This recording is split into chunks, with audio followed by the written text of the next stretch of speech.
All right, we are back today with another DSA student interview. I'm here with Jaden today. Jaden, I want you to quickly introduce yourself. Just let everyone know where you're from. Where did you start your business? How old are you? What's your background? Just give us a little bit of context, and then we're going to dive a lot deeper into everything throughout this episode. But so let's kind of set the scene for everybody here first.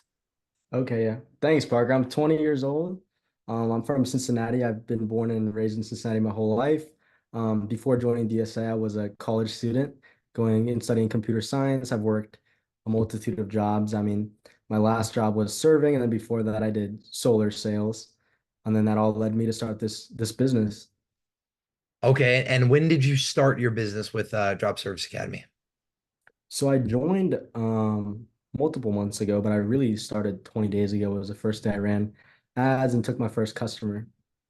Awesome. Yeah. So, Jade, I remember you joining and, you just had a bunch of other stuff going on and kind of like kicked the stone down the road a little bit, getting everything set up. And then, yeah, like you said, so you really started to gear up at the very end of April. May is going to be your first full month in business.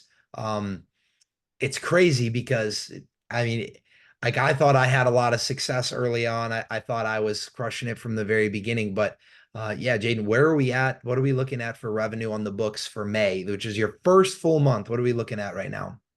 So I started my first customer was April 27th, I believe. And today we're at 14,000. I believe today's the 17th So 14,000 in cleans completed. in revenue on the books in total. Oh, Completed, I'll have to check, but no, no, no, it's that's fine. That's fine. Okay, so that's what I was asking. So 14,000 on the books for the last 3 days of April and the month of May. So, we're looking at certainly possible to finish over 15 for just May.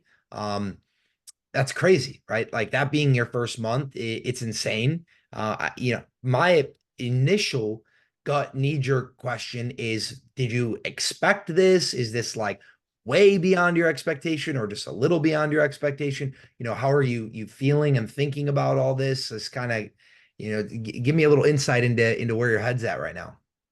yeah, I'm gonna be honest, I didn't expect it to be like this. My goal was 5,000 my first month, and now my goal has changed to 20,000 my first month. So, it changed really fast. Once I set up the company and got all the things in place, it just started, and once it starts, it doesn't really stop, to be honest.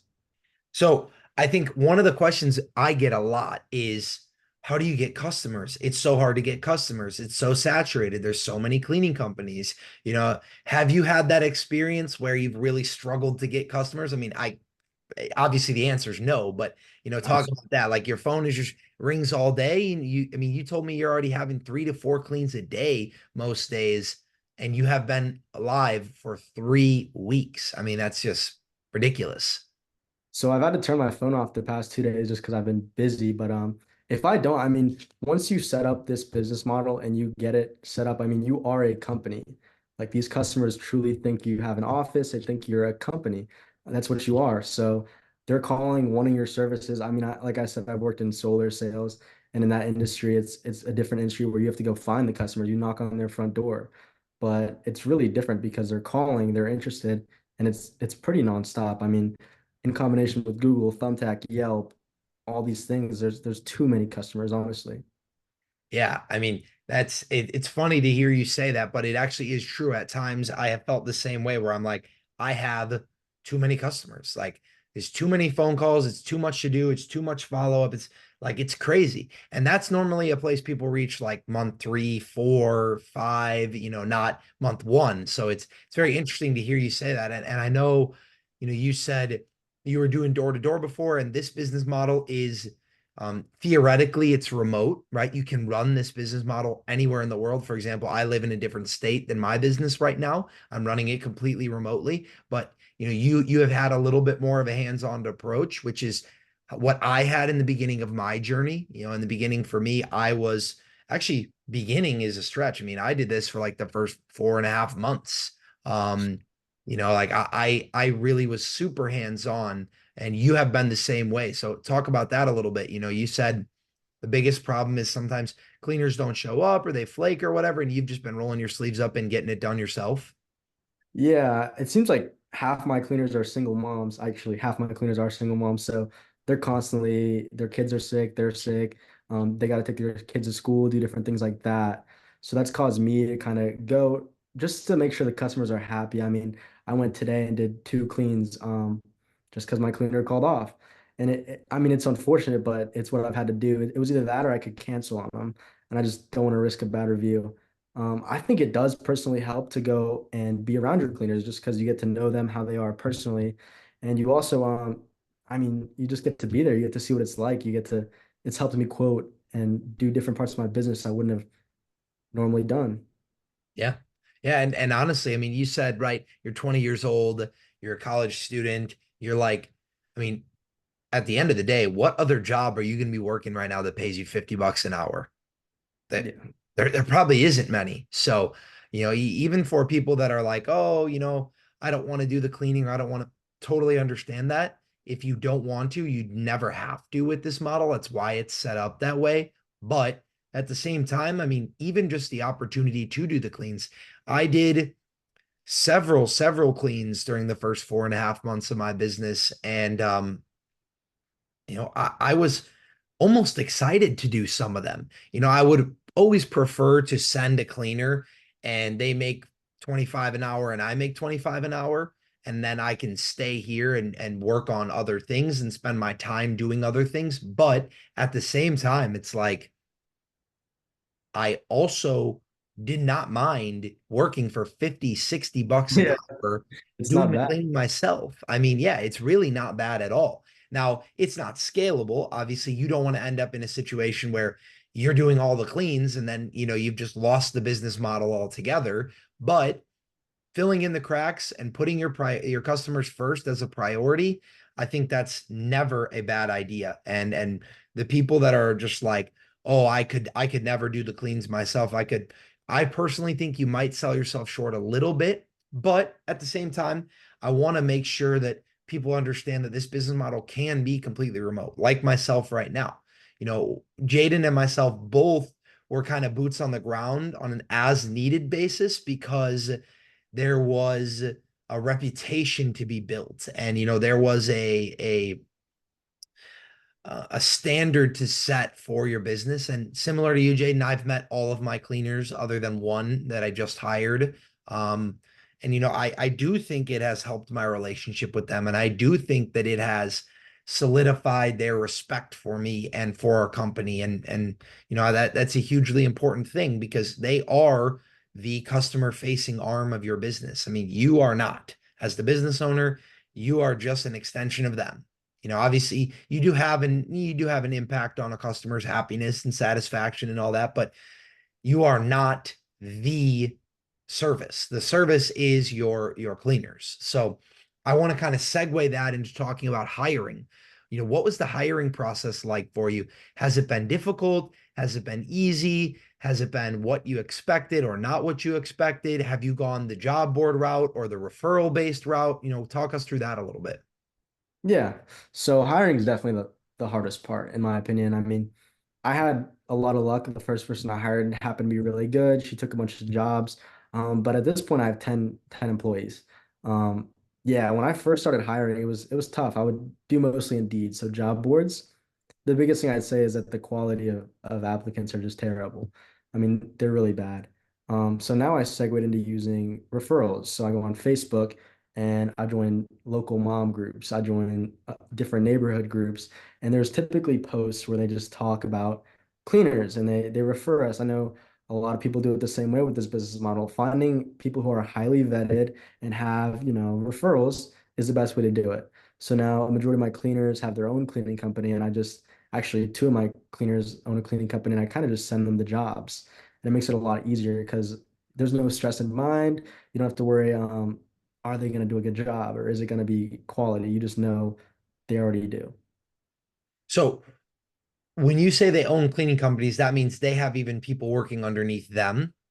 Yeah, exactly. So I typically would just give it to the owner of the company. Normally it's a woman and she has a few other girls or people who work for her, and I just send her and she pays them for the money I pay her. Yeah, so I have been doing the same thing. In fact, I have one woman who has six cleaners underneath her. And she gets, almost 50% of my jobs, and I just give them to her. And we're at a 50K a month level, and I was actually talking, I have refined this hiring and upline process really, really well, to the point now where I have two people that I communicate with in my entire business. I Oh have wow. two women, and um, bless them both. When a clean comes in, I either give it to one or I give it to the other, and I forget about it. And they take care of it. One of them has three under her, the other one has six under her. That makes up my team of over 10 cleaners. And I do also, I suppose, have one more individual cleaner, and that's it.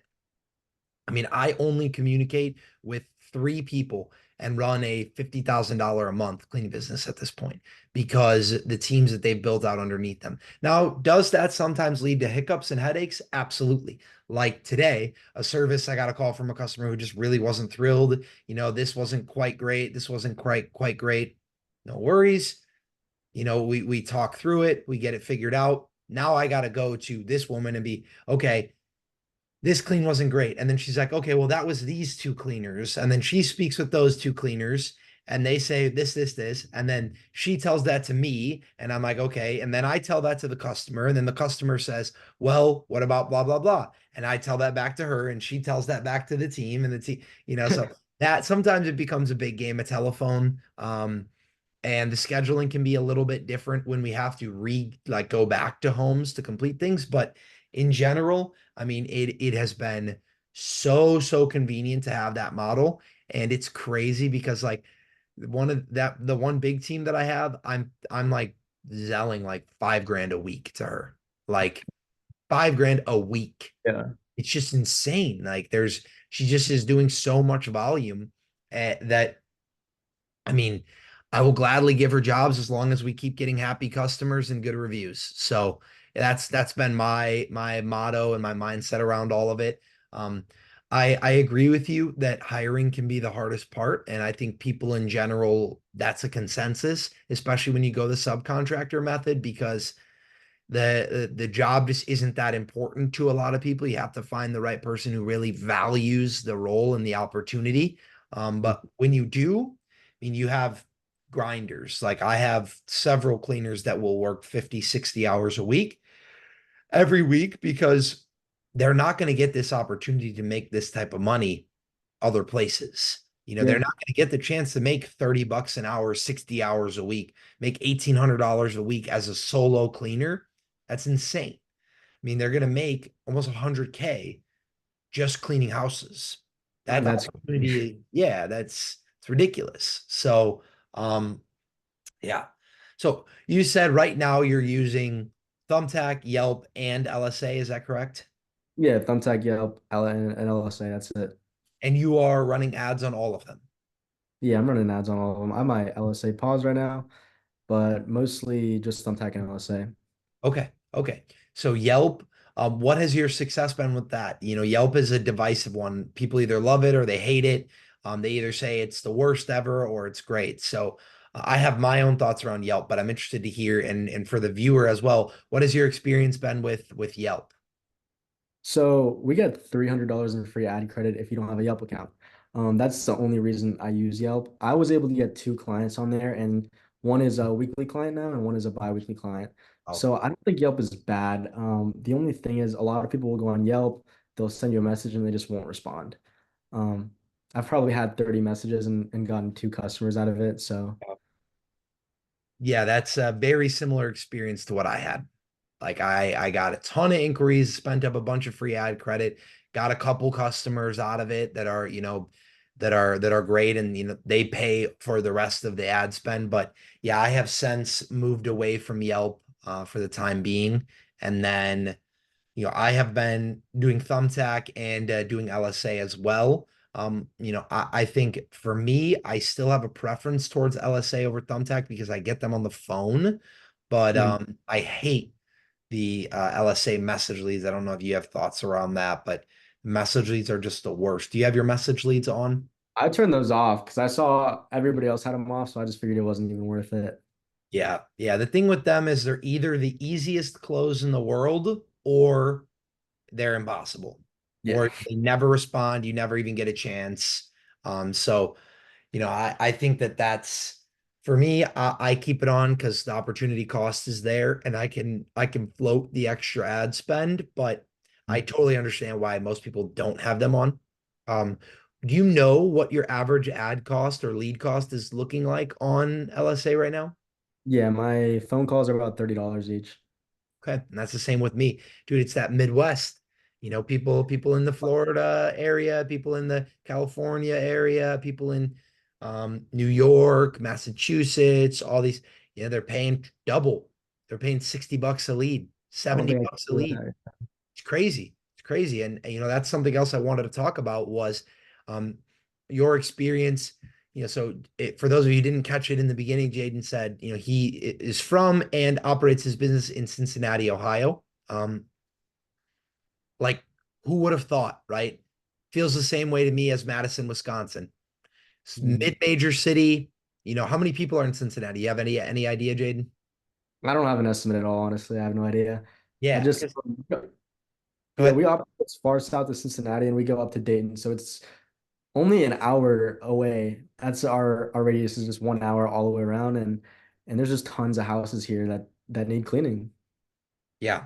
I mean, there's a ton. And I'm looking here, the Cincinnati population is about 310,000, right? That's not a big city at all. I mean, Miami is a small city and they're 500,000 plus. But nonetheless, it just goes to show how many people there are still that need things cleaned. Oh How yeah. many buildings there are, how many commercial spaces. I mean, all of these are just like, yeah, Madison is 276,000. So it's very similar size. You have Midwest clientele. You have slightly bigger homes because you're not in California where everyone's living in a shoebox, or New York where everyone's living in a little shoebox apartment. And there is a ton of opportunity. Plus, I have found there are a lot of people who are looking for jobs doing labor, and that's also less common in my experience in more of the city areas, I suppose. So, yeah, I definitely, when I went on the Booking Koala podcast and I was talking with Michael, the founder of Booking Koala, he was saying, he thought a lot of people would be very surprised that we were doing so well in Madison, Wisconsin. And, I think a lot of people watching this are going to be just as surprised when they hear you crushing it in Cincinnati. And the reality is, it doesn't, you don't have to be in a place with 1 million people that's super densely populated. I mean, when you go more population, you also have more competition. You have more jobs to win for sure. You're going to have more competition and you're going to have higher costs associated. And, that's definitely not to discourage someone that is in those areas, because I know a lot of people crushing it in New York and LA and Miami and Chicago and all this. But that's also to say, being like, oh, well, I don't live in a big city, so this isn't for me. That's not true. I mean, Not definitely don't do this living in Timbuktu in the middle of nowhere, but um, living in a mid-major city, living in somewhere that is populated enough, you can absolutely have a lot of success in this business model and in this industry. And I think you are proof of it. I think I'm proof of it. So, Jaden, you're 20 years old. You're still in school at this point. You started this business. Let's say you have a 15K first month. Mhm. What is the plan from there? Is it continue to pump into this and just pour into it? Are you on summer break right now and you're like, I've got the next 3 months to just grind? What is your situation? What's your next 3 to 6 months look like? Yeah, the goal is really to just grow it. I mean, I see it stopping no time soon, so I just want to put everything into it. My main goal right now is hiring, so I've been working on hiring more reliable cleaners. But once that happens, I mean, I see no cap to the amount of jobs I can take. I'm doing the amount I'm doing, and that's because I'm denying people. I'm telling them we have no availability this week. You can get booked next week. So if I have the ability to say, hey, we can get you in this week, I can see myself making way more, honestly.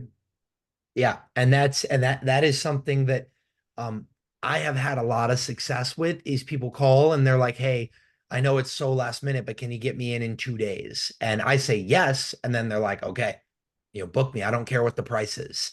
Right. And I get a lot of that because a lot of businesses don't have that short-term availability. So I do think that's a huge key thing. And I am actually in the process right now of looking for a 24-hour cleaner. And that's going to be difficult, but I'm looking for someone who basically will just be on call. And maybe, I got to pay 35 bucks an hour, even 40 bucks an hour for this person. But, I can call them at midnight and say, hey, someone needs a clean now. Like they need an emergency type of clean. And we could start offering that as a 24-hour service. And then, you could bill those cleans at 100 bucks an hour. You could bill those cleans at just ludicrous amounts because it's such a necessity, right? And so um, that is the more services that you can offer, the sooner you can be available, the larger the job size you can handle, the better off you're going to be. I mean, I just got an inquiry today from a 35,000 square foot office building that they were like, we're looking for cleans 3 times a week, Yeah. 35,000 square feet. I was just like, what the fuck? Like, okay, let me draw something up for this. I've never even been inquired about something this large. Yeah. But my initial thought is that's a full day of work for probably 3 or 4 cleaners 3 days a week. I mean, that means I need to go out because I don't have 3 or 4 cleaners that can spend 3 days a week doing a full day at an office building. That means I need to go out and hire 4 new commercial cleaners, you know, in the next by the end of the month, assuming I get this bid for this job. But that will put 15K in revenue monthly on our books. I mean, insane volume because of just the quantity of work. And maybe it'd be more like 10, but regardless. Yeah. That'd still be insane. And all you It, have to do really is just hire some people and you get half of that. So I mean, Yeah, and it'll be lower. It'll probably be 25% of that. Um, just because you can't bill at 50 bucks an hour for that much volume. Someone yeah. will undercut your pricing. You got to bill at 40 or 35 and pay your cleaner 20 or 25, and be more in that range. But yeah, regardless, I mean, it's going to be a very lucrative opportunity. And we keep getting more and more inquiries from bigger and bigger places and bigger people. And like, I keep increasing my prices. I mean, there's no stopping the growth once you have laid the foundation properly. So, that's kind of the next thing I want to jump into talking about. You've come through Drop Service Academy. You've been live for 3 weeks. You've been in the academy for a few months. Obviously, you're a busy guy, so you haven't been to everything. But what has it been like to start this business within a mentorship group with the one-on-one coaching, with the small group calls, with all the video modules? I mean, genuinely, do you think you could have even scratched the surface of what you've done if you did it solo? No, 100% not. I mean, it's it's starting a company. Like when you hear job servicing, you hear these things, but it really is starting a company. You're building the foundation for a company. Step by step, they walk you through how to establish yourself as a company, how to create your website, your logo, your everything. And then those are the things that lay out the foundation for you to be able to do these big numbers. I mean, if you were to do it like most other cleaning companies around here, and I think the reason why they're not successful is because they don't have guidance, they're trying to do their advertising their way. They just started their cleaning company. That's what they do. But when you go into Drop Service Academy, they teach you how to start a successful cleaning company, how to build a brand, how to build all these things that create this reputation, like you said. So, what would you say has been the most valuable part for you? Is it just the coursework, the video modules? Is it been the group calls? Has it been the one-on-one coaching, the VIP chat? Has there been something in particular, or was it really just like I wouldn't have even known where to get started, and now you guys simplified that? Give me a little more insight into the specifics of it, because another issue we run into a lot is people are like, "Oh, these guys are selling a course." Not really. Yeah. Like, yes, there is a curriculum involved, like it is a course per se, but it's not a course. It's not like a you pay money, you get access to videos, good fucking luck. Like that's not what it's like. So I Yeah. want to give us a little more insight on that. So I'd say there's different stages to your business. When I first started it, obviously the most valuable thing was the videos, the modules, and going through the modules and setting up the business. That was super valuable. But now I'm at a point where I've watched all the modules. So that doesn't provide any more value. And then there's still plenty of value to be had. The meetings, for example, it's just people doing the same exact thing as you in the same position as you and talking about the same issues you're having. This is something you wouldn't normally have. And in my opinion, it's worth a good amount. I mean, I can hop on a Zoom call and talk to other business owners who are talking about problems, things that I incur. And even if you have a question, I mean, there's a VIP chat. So if you have a personal question, you can ask Parker, or you could ask one of the other mentors. But a big thing is just the school community itself. You can ask anything, you could post different things, and there's plenty of people who will answer it in minutes. Yeah, absolutely. I think that the community is, in my opinion, the most undervalued part of it.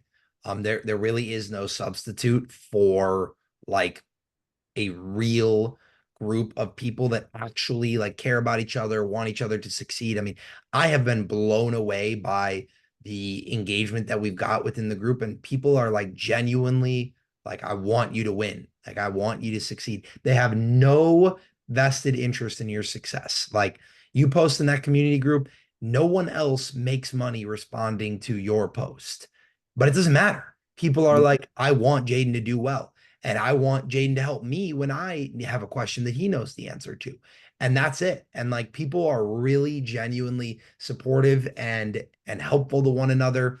And I mean, people oftentimes forget that I was actually a student in DSA, before you were, but I was a student. I came in just literally like everybody else in the beginning of November, and the curriculum really was the group. Like that's what it was. It was the curriculum and your one-on-one coaching, and that was it. There wasn't live calls. There wasn't extended modules and video recordings of stuff. There wasn't the community, like actually people helping each other aspect. It was like you got the curriculum, you got John and Mark's guidance, and that was it.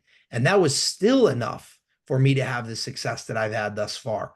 But now it's like there's a ridiculous amount of value that exists within the community itself and then within the small group settings as well. And the people that have been tapping into those things and actually leveraging them are the ones that are having success. So, yeah, I couldn't agree with you more on that. I think, Jaden, a question that I like to ask students during these interviews, I need three things from you. I need something that you thought was going to be hard that ended up being not that hard, something that you thought was going to be easy that ended up being hard, and then something that you just didn't expect. It really just wasn't on your radar. When you went to start the business, whether good or bad, you were just like, it wasn't even something that you had in your mind. And now you've realized like it is a part of the business that you have to be aware of. Okay. So I'd say something that I thought was going to be hard was getting customers. Honestly, like that, it's the biggest fear is when I start my business, I'm not going to have any business. But it was easy. I mean, the day I started doing it, I just got calls and people were like, "Hey, I need cleans." So that part was really easy. And then something I thought that was going to be easy, but was hard. Um, I mean, I would say pricing. Pricing something I thought it'd be super simple. Just price it easy. But the thing with cleaning is every single house can be the same size, but if it's, a little bit dirty, it takes hours longer. So that is the hardest thing for me. And then something, I'm sorry, what was the last one? Last thing was just something that really wasn't on your radar when you started the business. You maybe weren't even really thinking about it. Like I'll give you an example for me. Um, like chargebacks and disputes on credit cards.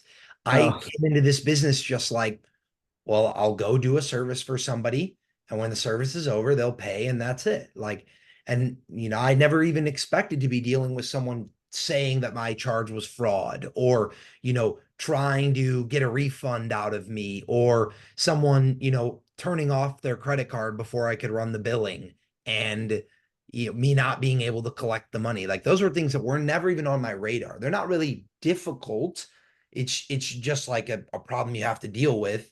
But I never even considered or contemplated something like that could happen.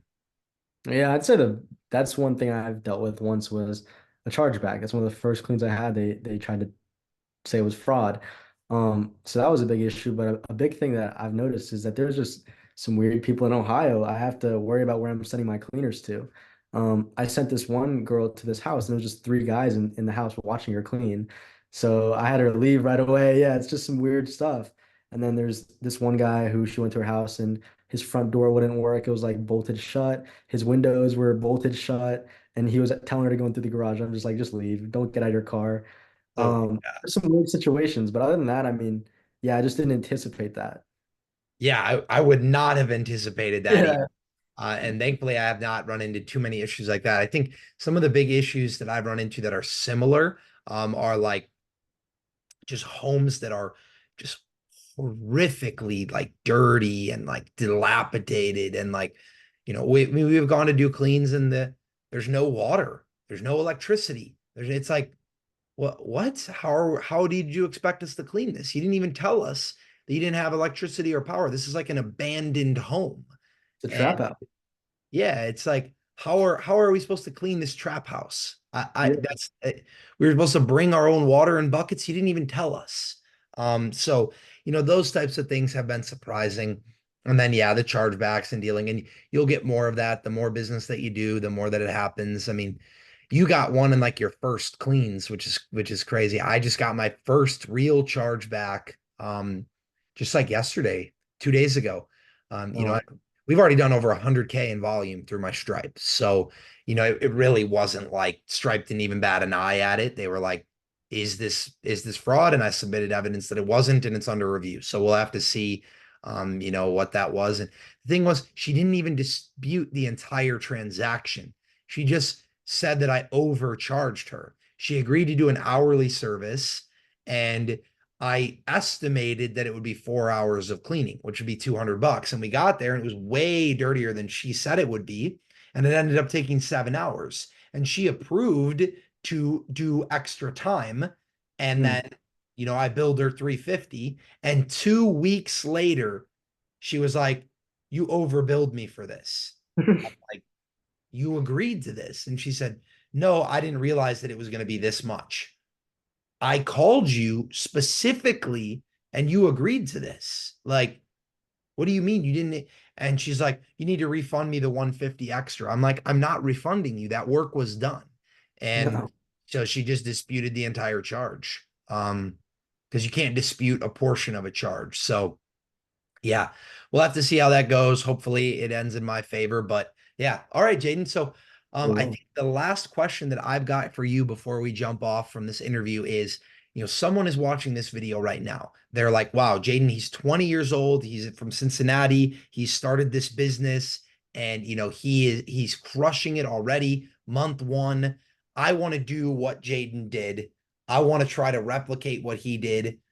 What would be the number one piece of advice that you would give them, whether it's like a mentality thing or whether it's an approach to running your business or something about how you set your business up in particular? And then another thing would be, what would be one thing you would say, definitely avoid, do not do this, don't have this false expectation, give me one of each.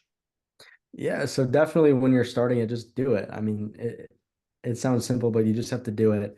One thing that's set me apart from cleaning companies in my area, at least, is just having the foundation built. I mean, you go into Booking Koala, we have that whole system. I like to tell customers we have an app. I mean, our cleaners have an app where they clock in, they clock out, they upload before and after pictures. You can see the work we did. You can see how long we were there. You know who's going to be in your home. And all these things are things that customers love. So, I mean, if you're using the tools that are given to you, like your commercial quote template, I just used that the last week. I did that and I use all the tools. There's no reason why you shouldn't succeed. In all honesty, I really don't think there is. Just do it. I mean, follow the steps to a T and you'll be fine. Excellent. And then what would be your warning, your thing to tell someone to be weary of or avoid doing? Just customers, you'll encounter every type of customer. So you want to be careful because a lot of times there's people who want to get free cleaning and want to get, you just want to try to vet out the customers as well as everything else. Yeah. Yeah, I would say that's a great piece of advice to expand on that. Would just be, not every dollar is created equal. Those moments that you said, like your cleaners were in places where they felt really uncomfortable, or, that money is not worth it. That $200 for that clean is not going to be worth it. That woman that's on the phone or that man that's on the phone and they just sound like they're going to be super stingy and super problematic and they're haggling with you over every little thing. It's not worth it. It No. isn't. I mean, you are just going to lose so much of your time and your energy trying to appease this person. It's never going to be what you really expected to get out of it. So couldn't agree more. All right, Yeah. Jaden, I appreciate your time today, man. This was a great interview. I'm going to Thank have you you. back on here in another like 3 months when you're doing like 30, 40, 50K a month. And you're really like reaching those new heights. But super proud of the success you've had in 3 weeks time. It's insane, and obviously know that there's nothing but upside to come. So appreciate your time today, man. Thank you. I We appreciate it, will, bro. yeah, absolutely. Have me. I will I'll be connecting with you again shortly for another interview. And for all my viewers, for everyone watching this, I'm gonna put Jaden's socials in the description here if you want to follow along with him, if he posts any business content or anything like that or any updates. Also make sure you subscribe to the channel. There's going to be a Jaden interview part 2. There's going to be a bunch more interviews coming along with a whole plethora of other content around the drop servicing industry. If you are trying to start a drop servicing or a remote home service business, there is no better place to be than here. Make sure you follow me across all of my other socials. Stay connected with the Drop Service Academy, and we will see you in the next video. See you later.